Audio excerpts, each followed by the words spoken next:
Henry's Freedom Box, a true story from the Underground Railroad by Levine. Henry Brown wasn't sure how old he was. Henry was a slave, and slaves weren't allowed to know their birthdays. Henry and his brothers and sisters worked in the big house where the master lived. Henry's master had been good to Henry and his family, but Henry's mother knew things could change. Do you see those leaves blowing in the wind? They are torn from the trees like slave children are torn from their families. One morning, the master called for Henry and his mother.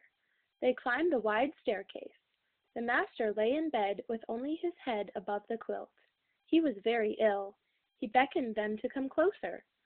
Some slaves were freed by their owners. Henry's heart beat fast. Maybe the master would set him free. But the master said, "You are a good worker, Henry. I'm giving you to my son. You must obey him and never tell a lie." Henry nodded, but he didn't say thank you. That would have been a lie. Later that day, Henry watched a bird soar high above the trees.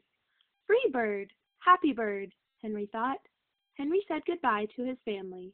He looked across the field. The leaves swirled in the wind. Henry worked in his new master's factory. He was good at his job. "Do not tear that tobacco leaf," the boss yelled at the new boy. He poked the boy with a stick. If you made a mistake, the boss would beat you. Henry was lonely. One day he met Nancy, who was shopping for her mistress. They walked and talked and agreed to meet again. Henry felt like singing, but slaves didn't dare sing in the streets. Instead, he hummed all the way home. Months later, Henry asked Nancy to be his wife. When both their masters agreed, Henry and Nancy were married. Soon there was a little baby, then another and another. Henry knew they were very lucky. They lived together even though they had different masters. But Nancy was worried. Her master had lost a great deal of money. "I'm afraid he will sell our children," she said. Henry sat very still. Henry worked hard all morning. He tried to forget what Nancy had said. His friend James came into the factory. He whispered to Henry, "Your wife and children were just sold at the slave market." "No!" cried Henry. Henry couldn't move. He couldn't think. He couldn't work. "Twist that tobacco!" the boss poked Henry. Henry twisted tobacco leaves. His heart twisted in his chest. At lunchtime, Henry rushed to the center of town. A large group of slaves was tied together. The owner shouted at them. Henry looked for his family. "Father! Father!" Henry watched his children disappear down the road. Where was Nancy? He saw her the same moment she saw him. When he wiped away his tears, Nancy, too, was gone. Henry no longer sang. He couldn't hum. He went to work, and at night he ate supper and went to bed. Henry tried to think of happy times, but all he could see were the carts carrying away everyone he loved. Henry knew he would never see his family again. Many weeks passed. One morning, Henry heard singing. A little bird flew out of a tree into the open sky, and Henry thought about being free. But how? As he lifted a crate, he knew the answer. He asked James and Dr. Smith to help him. Dr. Smith was a white man who thought slavery was wrong.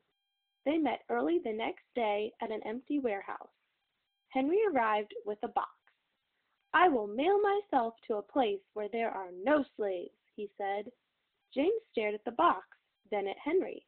"What if you cough and someone hears you?" "I will cover my mouth and hope," Henry said. Dr. Smith wrote on the box, "To William H. Johnson, Arch Street, Philadelphia, Pennsylvania." Henry would be delivered to friends in Philadelphia. Then he printed on the crate in big letters, "This side up, with care."